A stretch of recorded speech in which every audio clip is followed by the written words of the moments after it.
Entonces, pues en primer lugar, felicitarte y realmente pues este es un tema que esperamos que la inteligencia artificial nos ayude porque nunca hemos podido manejar bien, dado el gran variabilidad de las variables.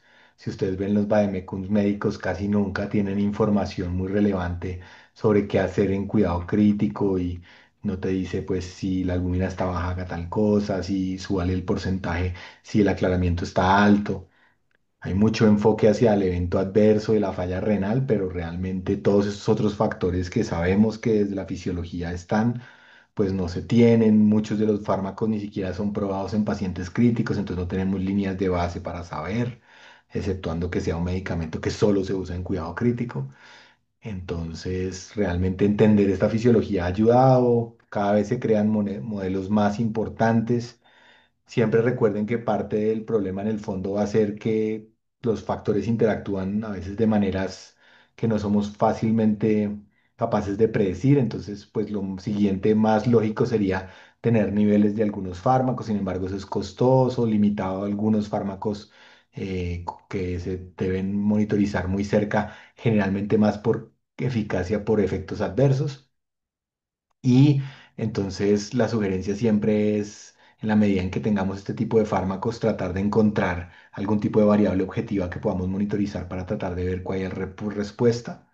Y si no, de todas maneras, pensar en formas de monitorizar si los efectos adversos esperables rápidamente, a veces inclusive antes de que hagan manifestaciones graves, sino simplemente una elevación de transaminasas que nos obliga a detener el fármaco, una alteración de la conciencia, detalles de ese tipo.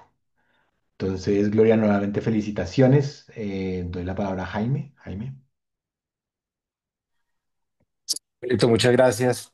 Eh, pues nada, dos comentarios. El primero, felicitar a Glorita por esas dos cosas que tú mencionaste, Pablito, y es que no solamente fue una gran conferencia con un contenido bastante interesante y un hilo conductor realmente supremo, sino que adherirse al tiempo es un reto grande que todos tenemos en las conferencias y Glorita lo hizo muy bien y queremos pues resaltar ese aspecto que es muy importante.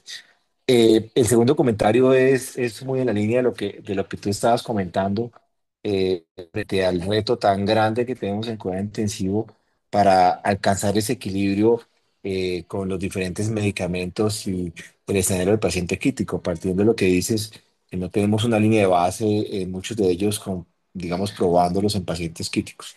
Yo quería, digamos, como hacer énfasis en dos aspectos importantes que mencionó Gloria y es el tema de todas las terapias extracorpóreas. Digamos, yo también pienso igual que Pablito, que la IA nos va a ayudar y va a ser una de las mejores herramientas que vamos a tener al involucrar todas las variables que cada paciente tiene y con medicina de precisión ajustar esa dosis. Pero mientras tenemos ese tipo de, digamos, de soluciones a la mano, hay que tener en cuenta que, por ejemplo, los pacientes con terapia de soporte renal continuo, pacientes en ECMO, etcétera, etcétera, tienen consideraciones especiales que hace que nos tengamos que concentrar en ellos. A mí particularmente me genera una preocupación muy grande las técnicas de purificación sanguínea, la ultrafiltración y la absorción no porque tengan ese efecto, sino porque, bueno, barre citoquinas, barre mediadores inflamatorios, eso es muy claro, pero también barre antibióticos y barre muchos otros medicamentos que hace que de repente sea preocupante utilizar los necesarios como el choque séptico.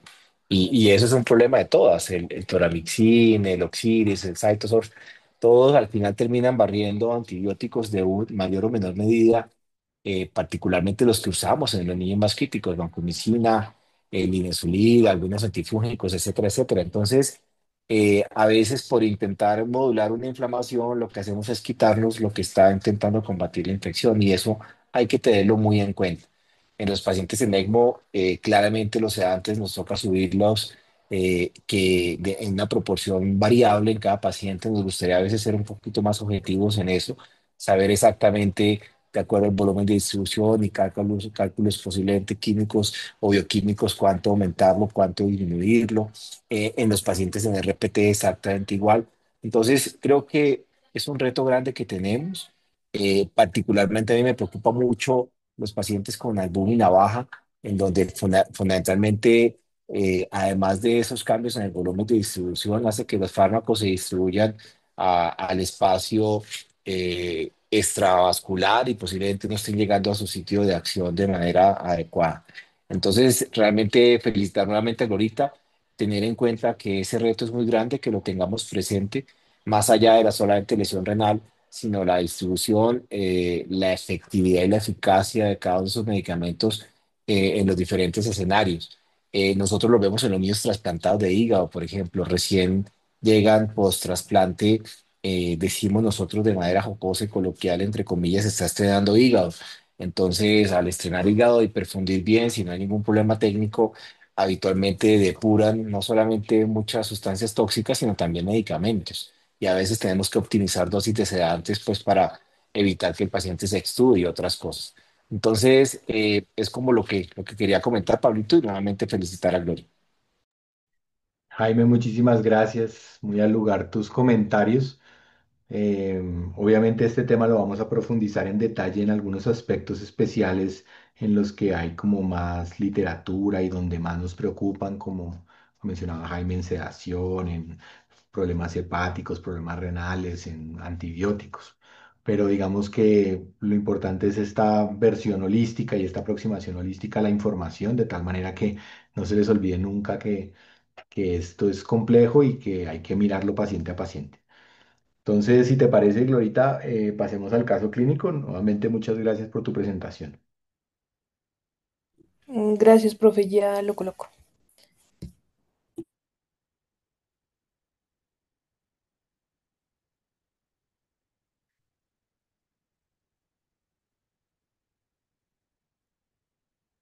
Bueno, entonces el caso, pues es un caso modelo simplemente para que habláramos del tema y lo pudieran profundizar en casa. Es un niño de 10 años, sano, que llega después de un accidente de tránsito con un trauma cerrado, con una hemorragia que requiere ingreso al quirófano para exploración y control de sangrado.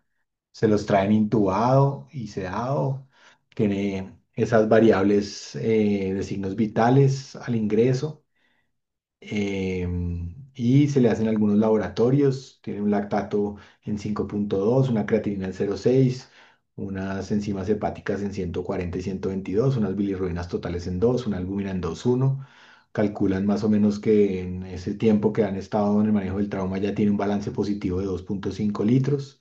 En este momento está recibiendo midazolam, fentanil en infusiones continuas, tiene líquidos, ha recibido transfusión de hemoderivados, tiene una Nora que está a 0,8, tiene profilaxis con inhibidores de bomba de protones, tiene medición de línea y PVC.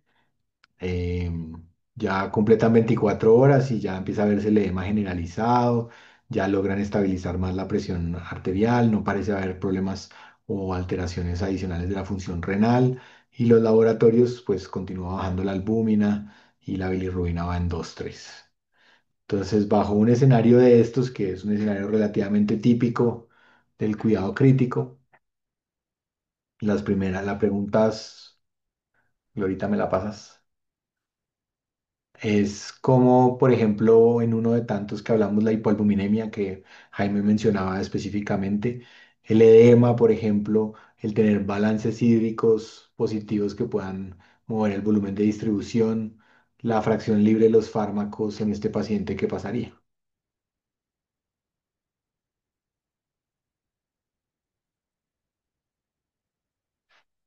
Los escucho.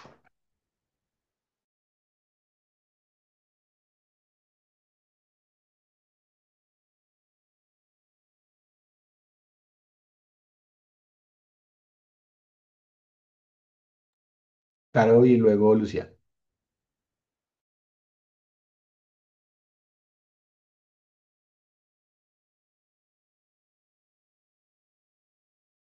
Ya activados los micrófonos. Adelante, Caro. Gracias, doctor. Buenas tardes a todos. Mi nombre es Carolina Casas, residente de la Universidad de La Sabana.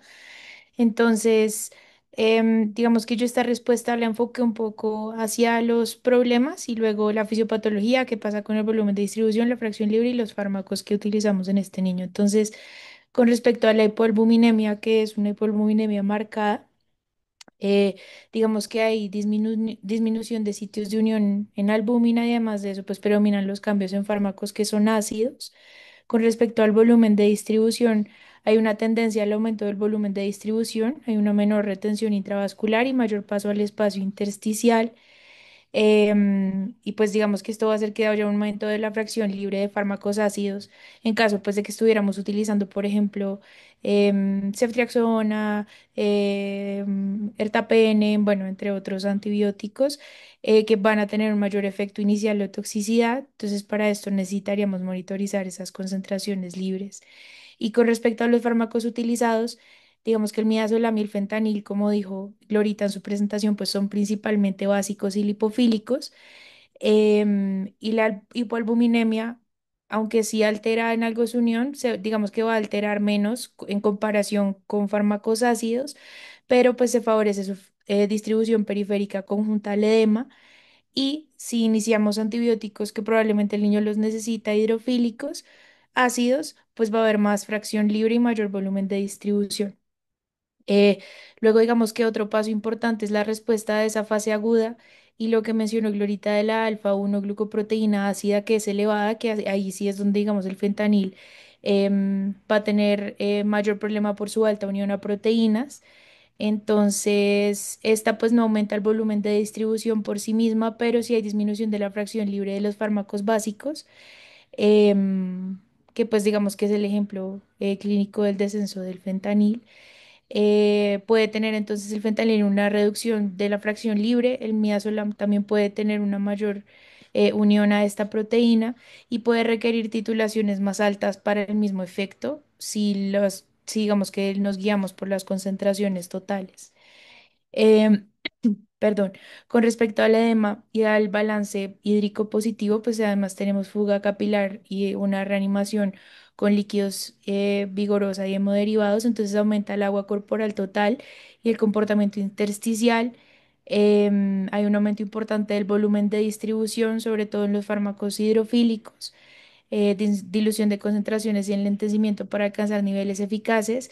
La fracción libre puede aumentar en fármacos ácidos y además tenemos pues la hipoalbuminemia. Y por ejemplo sí, en antibióticos hidrofílicos como los betalactámicos, aminoglucósidos y glicopéptidos, pues hay un riesgo de subexposición si no ajustamos la dosis de carga. Y en los lipofílicos se va a favorecer su secuestro tisular y acumulación con infusiones continuas como ocurre con el midazolam y el fentanil. Y ya por último, digamos que con respecto al estado hemodinámico y los vasopresores, ese choque también puede disminuir el flujo esplácnico.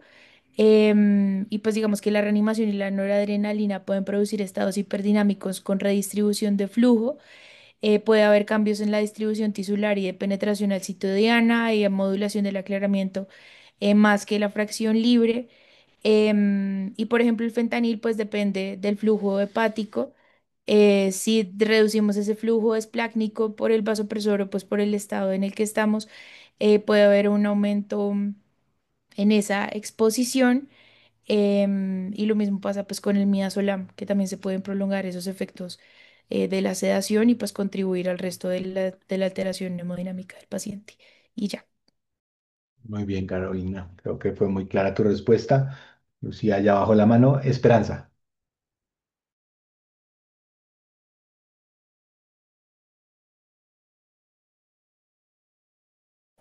Hola, ¿me escuchan bien? Sí, perfecto.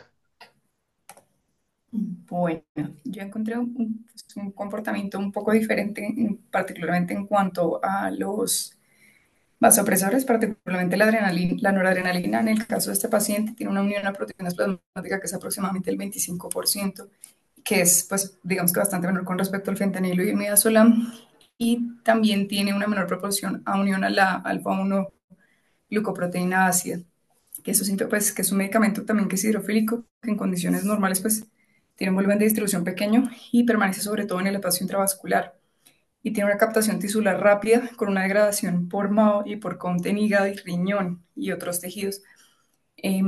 Pues encontré también que en pacientes con condiciones como trauma grave hay una reducción en la albúmina, pues per se por su cuadro fisiopatológico, que disminuye la unión de este medicamento a la albúmina, aumentando su fracción libre. Sin embargo, al ser tan poca la unión de la noradrenalina en condiciones normales, pues tampoco es que vaya a haber un aumento muy significativo en su volumen de distribución. Y lo otro es que el metabolismo de la noradrenalina principalmente se va a dar a nivel del mismo endotelio, por lo cual tampoco va a haber como mucho compromiso con pues particularmente con el compromiso que se hacía del lecho explácnico en cuanto a su eliminación y metabolismo. Esas fueron como las diferencias que encontré. Perfecto, Esperanza. ¿Alguien encontró algo más o algo diferente?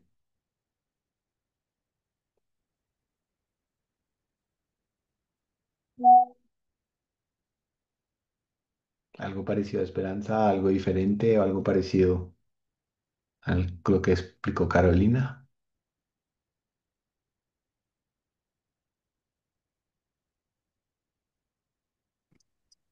Profe, yo encontré algo un poquito diferente a lo que dijo Caro, y es que en relación a la unión de proteínas, digamos, de los sedantes, cuando hay una hipoalbuminemia, en relación con esa hipoalbuminemia hay una disminución, o sea, hay un aumento de la fracción libre de estos sedantes.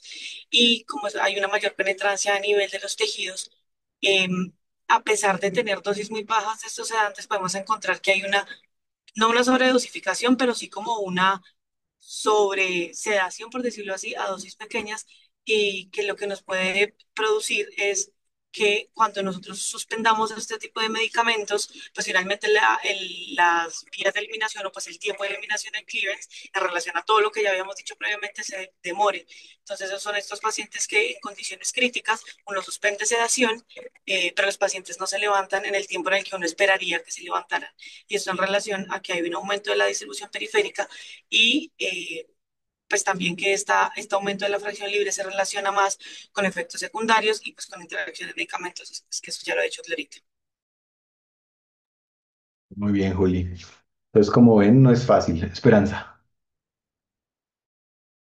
Otro dato con respecto al apunte que hizo Juli es que también las situaciones en las que volvemos para hacer una corrección rápida de la hipoalbuminemia y el volumen plasmático, puede haber como un comportamiento muy errático y un efecto como de caída súbita del efecto sedante en los pacientes.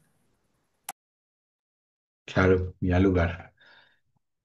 Entonces, parte de la dificultad está en que inclusive hay interacción entre estos factores, ¿no? Entonces, no es solo que pierdas, que tengas mayor fracción libre, sino que además si tienes mayor fracción libre, pero además tienes aumento del volumen de distribución, pues el efecto es diferente a si solo tuvieras una disminución del factor libre, como le podría pasar, por ejemplo, a un desnutrido.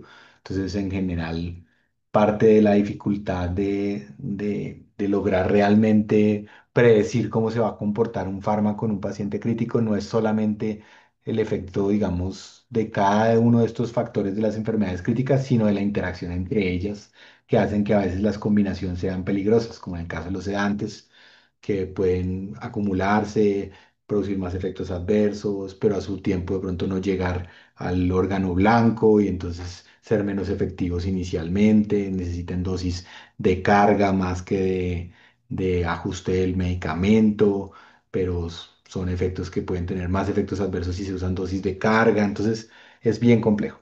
El ejercicio en el fondo era que vieran cómo diferentes factores pueden interactuar entre ellos y que el efecto que en un fármaco puede ser benéfico, en otro puede ser completamente perjudicial o simplemente errático. Por eso la importancia tal vez que lo mencionábamos al principio, de tratar de tener una meta clara de efecto para que no nos pasen estas cosas. Entonces uno ajusta y va ajustando rápidamente el medicamento porque está midiendo cuál es el efecto y cuál es la meta del efecto que está buscando. En la medida en que no usamos una escala o una forma, digamos, de medir el efecto de estos medicamentos, pues se nos pasan y a veces los profundizamos mucho, a veces solo nos damos cuenta cuando está el efecto adverso latente o nos pasa después factura en abstinencia, en delirium y en otras cosas, ¿no? De todas maneras, hay un capítulo que vamos a hacer de sedantes específicamente y lo miraremos más en detalle. Bueno, y la segunda pregunta entonces va orientada de los medicamentos que están recibiendo, cuáles cambios fisiopatológicos podrían eh, modificarse aunque el paciente tenga niveles dentro del rango terapéutico. Entonces, si pudieran medir niveles y el nivel diera bien, que de todas maneras es importante recordar ya como a su efecto en el órgano blanco. Glorita mencionó esto de forma detallada, pero no sé si encontraron alguna otra cosa o específicamente para estos fármacos que tiene este paciente.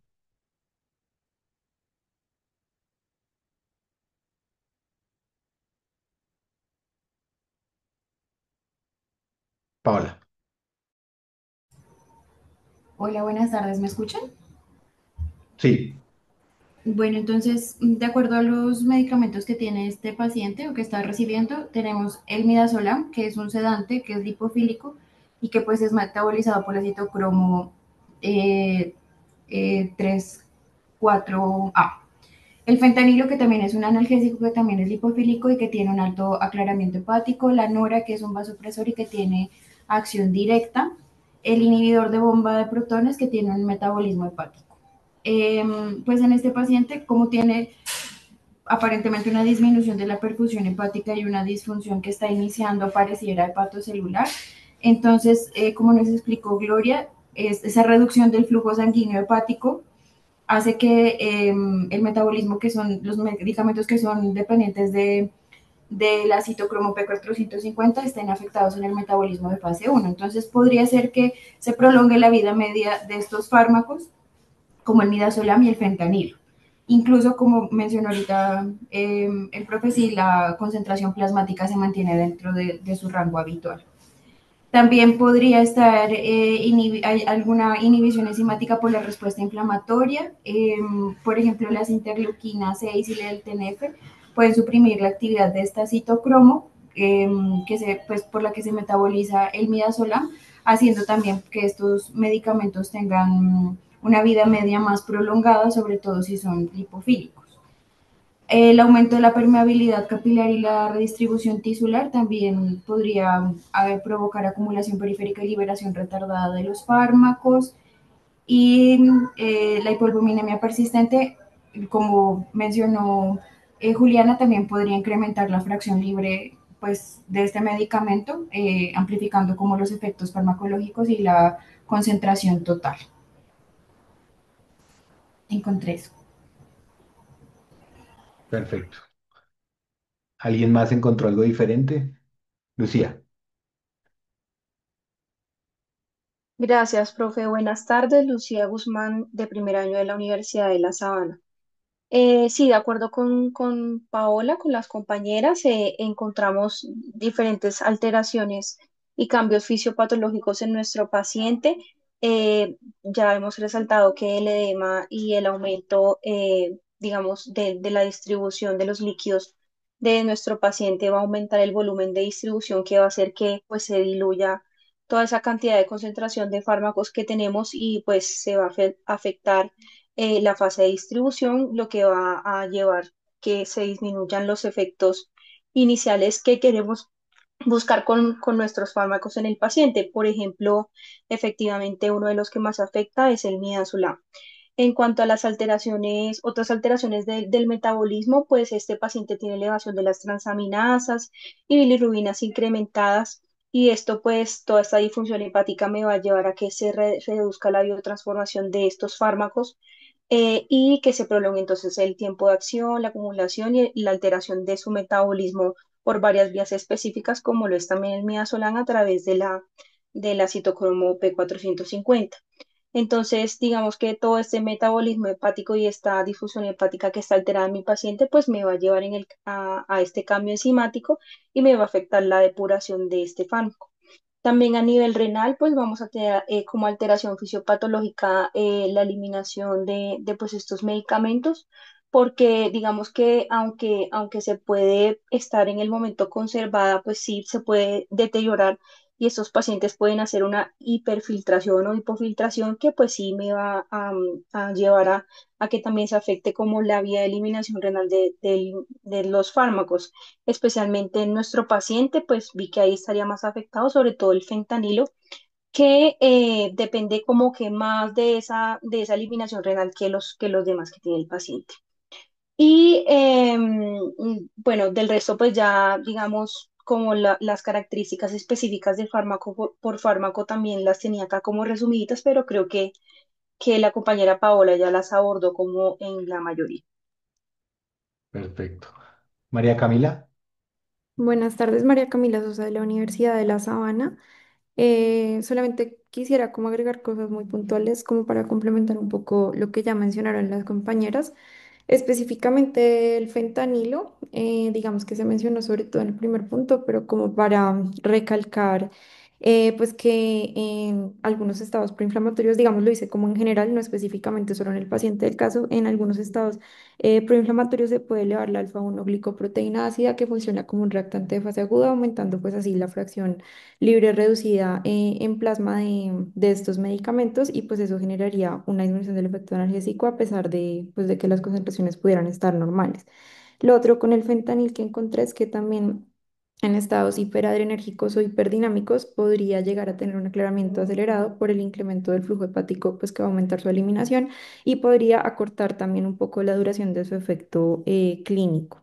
Respecto al midazolam, tenía también lo que ya se mencionó de la elevación de marcadores inflamatorios que puede reducir la actividad de las enzimas hepáticas como las CYP3A y en cuanto a la noradrenalina, varias cositas, pues una, como ya lo sabemos, que la vasoplejía inducida por la inflamación puede llevar a una liberación de óxido nítrico y de mediadores vasodilatadores que puede producir una disminución de la reactividad vascular en general a las catecolaminas, a pesar de que la concentración plasmática de la noradrenalina podría estar alta, de pronto la respuesta vascular a esta no va a generar la vasoconstricción que esperaríamos. Lo otro también es la acidosis metabólica, que puede reducir esta respuesta a catecolaminas, porque ese pH bajo va a interferir con los mecanismos de contracción de ese músculo liso vascular y la función miocárdica y pues puede atenuar el efecto vasopresor de esta, incluso también cuando se encuentre dentro de rangos normales su concentración. Y lo otro es que puede haber una alteración en la autorregulación vascular en diferentes órganos críticos según la patología que pudiera tener el paciente, por ejemplo en el cerebro, lo cual pues también si tuviésemos una autorregulación cerebral deteriorada podría pues afectar la respuesta que va a tener este órgano específico a la catecolamina o cualquier órgano pues que se encuentre afectada a su parte de autorregulación. Y ya eso era como lo que quería agregar. Muy bien, María Camila. A propósito de los scores que predicen la gravedad basado en puntajes de vasoactivos, ¿no? Que podrían tener un sesgo farmacocinética. Juliana. Así. No, profe, Cami dijo todo lo que yo iba a decir, nada más para agregar. Bueno, muy bien. Lucía, ¿tienes la mano todavía levantada? Jaime. Sí, Pablito, gracias. Digamos que me ha gustado mucho las intervenciones de todos porque que van de la mano a ese caso tan interesante que les pusiste y tan complejo que lo tenemos en el día a día. Creo que falta mencionar, porque hemos hablado de antibióticos, vasopresores, sedantes, de repente algunos anticonvulsivantes, sobre todo fenitoína, levetiracetam, su cambio de volumen de distribución de depuraciones, sobre todo en terapias extracorpóreas, y los que vemos en el día a día que decimos que entre comillas que los niños tienen absorción muy errática y efecto errático como la heparina, en donde para todos es claro que esa heparina casi nunca alcanzamos las metas y cuando alcanzamos las metas pues alcanzamos las complicaciones también en muchos pacientes. Entonces, nada, era mencionar como esos dos grupos de medicamentos que no se han mencionado, anticonvulsivantes y anticoagulantes, para tenerlo en cuenta dentro de los que de repente tenemos que vigilar pues de cerca en nuestros niños en estado crítico. Gracias, Paulito. Claro, no estaban en el caso. Muy bien.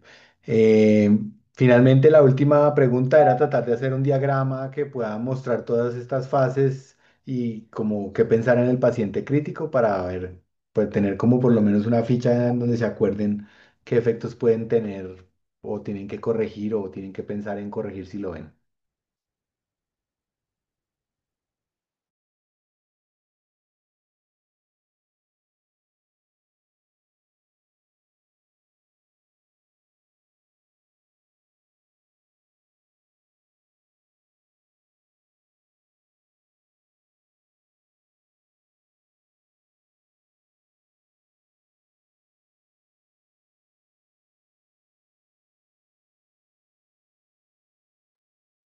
Ningún voluntario.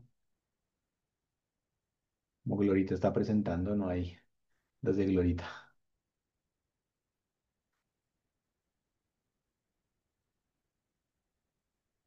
Y después de que uno ve los cuadros de Glorita, le da pena mostrar el de uno.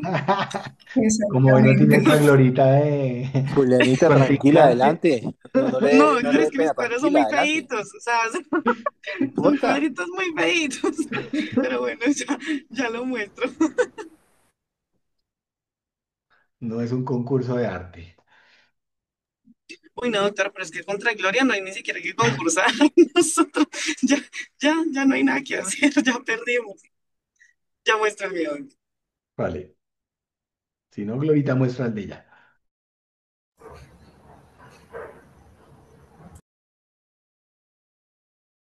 No es mío, pero en la última diapositiva estaba. Sí lo vi, sí lo vi.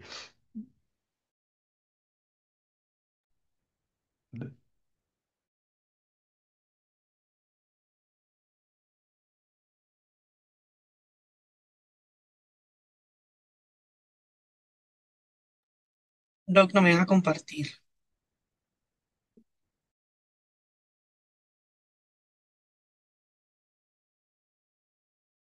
Intenta otra vez, Juli, que es que estaba desactivado el de múltiples.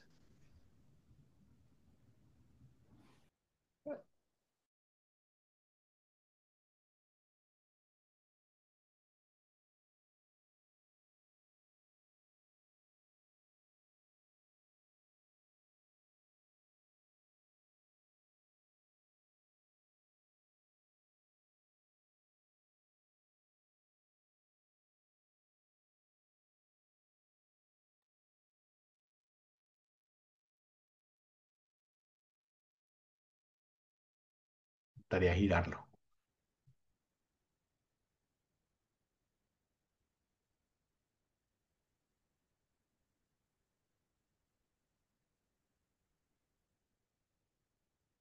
Creo que tienes que girarlo en el Word donde lo tienes.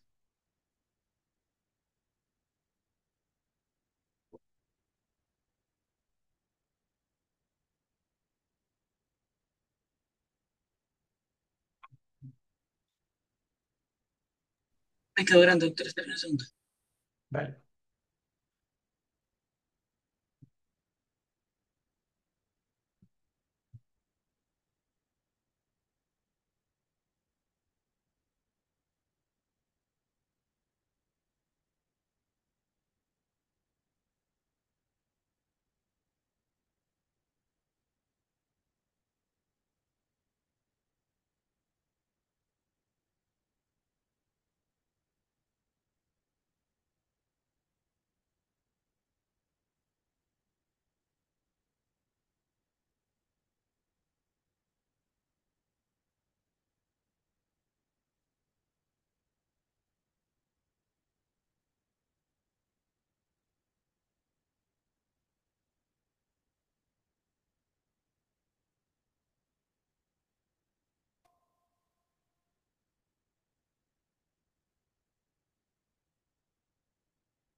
Listo, ahora sí.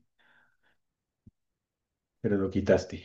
Ya, Ah, qué pena, es que no había activado el micrófono. Bueno, entonces, mi cuadrito no como el de Glorita, realmente. Entonces, pues hacer como un resumen de lo que ya se había dicho previamente. Entonces, la farmacocinética del paciente crítico en general, no lo hice enfocado especialmente en este paciente. Entonces, hacer la descripción del ADME, que pues son las fases de la farmacocinética. Entonces, dentro de la absorción, usualmente hay una disminución de la capacidad de absorción. Esto en relación a que pues cuando se hace una administración de un medicamento por vía oral, la dismotilidad y la disminución del área de absorción en pacientes que tienen compromiso a nivel gastrointestinal, en pacientes que ya están críticamente enfermos y pues finalmente que su circulación enteropática se ve eh, comprometida, hay una disminución pues de la capacidad de absorción. Recordar que el medicamento que es endovenoso, pues con todos los bemoles que ya nos explicó Glory, tiene una biodisponibilidad del 100%, del 100%. También hay una disminución de la biodisponibilidad del medicamento y esto en relación a una redistribución del flujo hacia órganos fundamentales que disminuyen la biodisponibilidad de medicamentos tópicos subdérmicos, teniendo en cuenta que ya no es de 100, realmente esa biodisponibilidad puede ser mucho menor y por redistribución pues puede disminuir, realmente no tenemos porcentaje más o menos de cuánto es. Y también que una disminución del pH gástrico hace que se disminuya la absorción de ciertos medicamentos básicos. Para hablar de distribución, entonces, pues el volumen de distribución finalmente es la relación entre la cantidad del fármaco y su concentración plasmática. Cuando hay un aumento del líquido intersticial, como edema o sobrecarga hídrica, pues un aumento de la volumen de distribución en fármacos hidrofílicos como los betalactámicos, los glicopéptidos y los aminoglucósidos.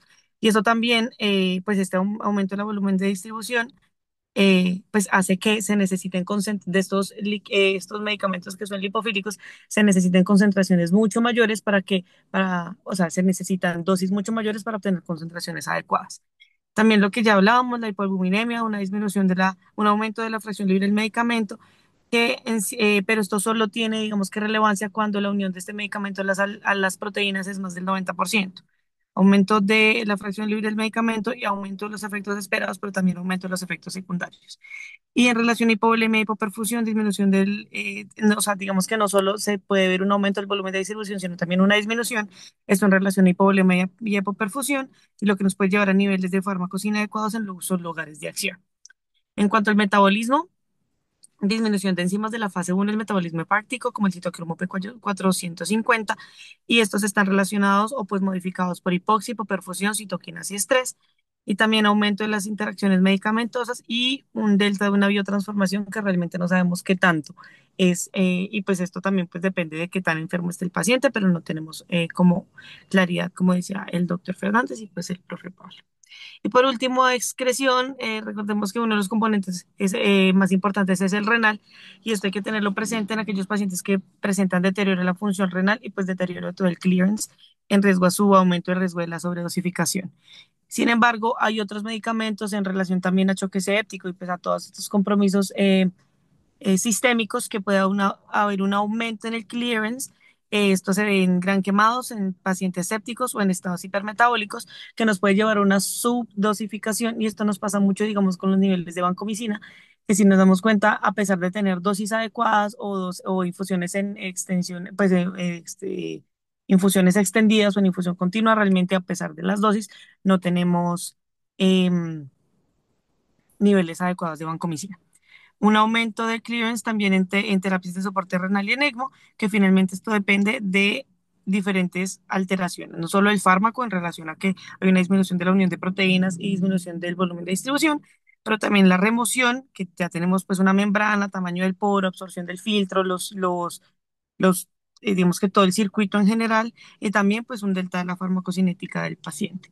Yo quería hacer una pregunta eh, porque he tenido discusiones sobre el ejemplo que pongo de la vancomicina.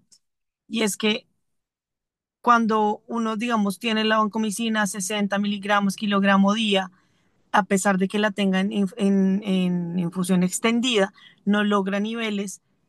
Hay, digamos que lo que he buscado no he encontrado algo específico, pero ahí, digamos, yo he visto de profes o que simplemente ven que la vancomicina no funciona, entonces cambian a la linezolida a pesar pues de que no haya una alteración en la función renal como tal, o siguen aumentando la dosis de la vancomicina, dado que al no tener niveles séricos o tener niveles subterapéuticos, se presume que el clearance es mayor, uno, y dos, que no está llegando a las dosis tóxicas de la vancomicina. Por ende, si yo tuviera una vancomicina a 80 miligramos kilo día, con unos niveles subterapéuticos, no estaría en rangos tóxicos. Es una pregunta porque no he encontrado literatura. Gracias, perdón. Muchas gracias, Juli, por tu algoritmo muy claro. La pregunta de la vancomicina, la razón por la que has visto ambas intervenciones es porque no tiene respuesta. Entonces hay algunos grupos que han subido la dosis. Parte de lo que se cree, como tú dices, es así como no se logra el efecto terapéutico, no se logra el efecto tóxico tampoco. Parte del problema es que como solamente estás mirando el nivel, no sabes si se está acumulando en los tejidos, por ejemplo, en el tejido renal y pudiera tener lesiones. La tendencia en general es, en la medida en que puedas cambiarte a un fármaco que tenga otro tipo de farmacocinética, pues esa es la forma o la solución más fácil. Sin embargo, pues hay veces que no hay otras opciones, ¿no? En el caso de vancomicina, pues muchas veces puede pasar al linezolid, pero por ejemplo, si tienes bacteremia, pues es más difícil. La ventaja que tienes es que pues la bacteremia la puedes controlar mirando nuevamente si el paciente está con crecimiento activo del microorganismo, por ejemplo. Entonces a veces logras negativizar y pasarte al INE sólido, puedes hacer algunos otros ajustes. A Jaime levantó la mano también, me imagino que para la pregunta también. Sí, esa pregunta y ese análisis, Juli, digamos, supremamente importante, muy interesante y particularmente vancomicina es como el ejemplo que habitualmente tenemos. Como buen glicopéptido, digamos, tiene un efecto que puede variar y ser dosis dependiente, pero acordémonos de algo y voy a buscar por aquí un articulito que tenía, pues no sé dónde lo tengo, pero lo busco y te los comparto. Y es que hasta el 30% de los pacientes, particularmente en sepsis, tienen hiperfiltración glomerular. Y un error muy frecuente es intentar subir a dosis tóxica, como está diciendo Pablito, o dosis por encima supraterapéuticas para alcanzar los niveles séricos. Y realmente lo que tenemos que es pasar, si están en bolos, pasar a infusión extendida o infusión continua, que es, digamos, una de los grandes retos que tenemos nosotros. Si arrancas en bolos, no alcanzas niveles séricos adecuados, pasa a la infusión continua, infusión extendida, toma control y revísalo nuevamente. Si a pesar de eso no estás alcanzando niveles, hay que ver otros factores que puedan estar generando esos cambios en los volúmenes de distribución para no alcanzar la meta.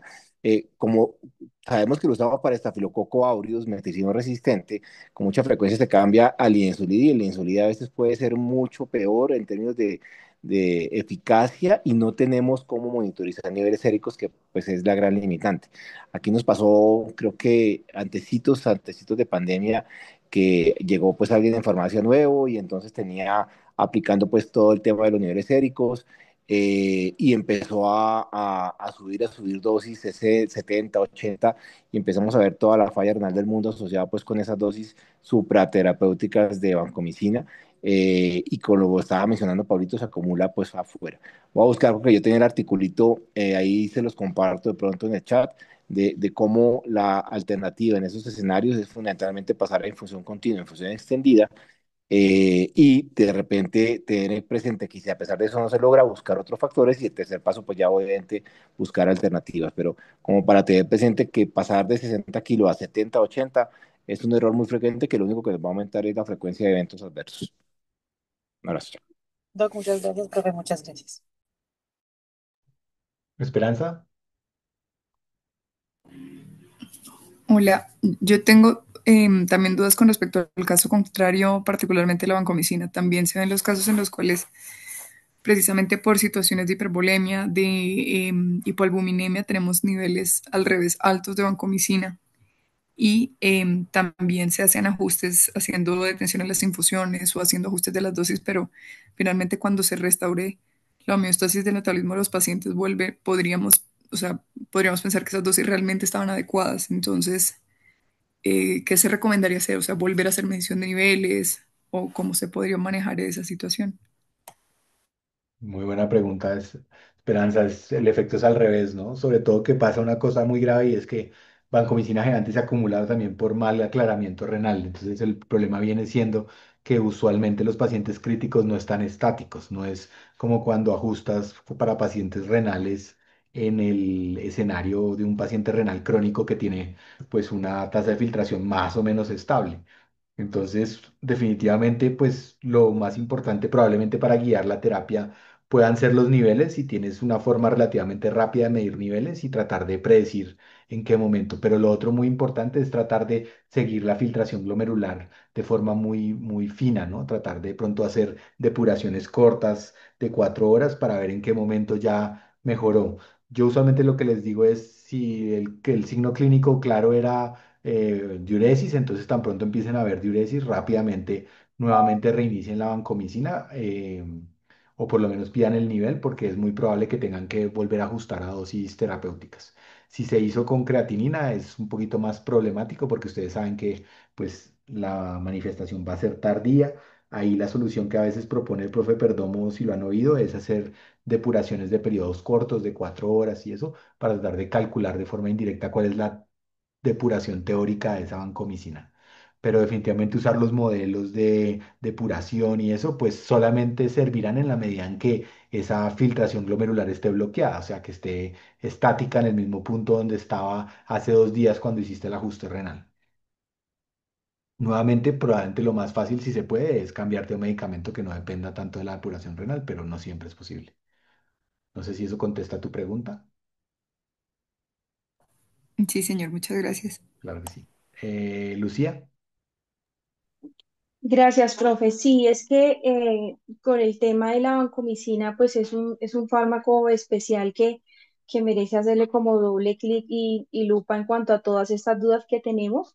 En general, como para agregar algo, recordar que los niveles de vancomicina metas, el nivel valle objetivo, digamos, depende también del tipo de infección que yo tenga, si es una infección no complicada o si estoy en una infección grave y que tengo de difícil acceso, por ejemplo, una neumonía, una endocarditis, una osteomielitis, entre otros, pues debo alcanzar un nivel valle mayor entre 15 y 20, suelen ser más tolerables y en cuanto tenemos un nivel óptimo entre este rango, debemos hacer en el paciente en cuidado intensivo una monitorización de los niveles mínimo cada 48 horas. Si lo tengo en una infección no complicada y donde estoy en un tratamiento digamos, prolongado, puedo hacer un control de niveles valle cada 8 días.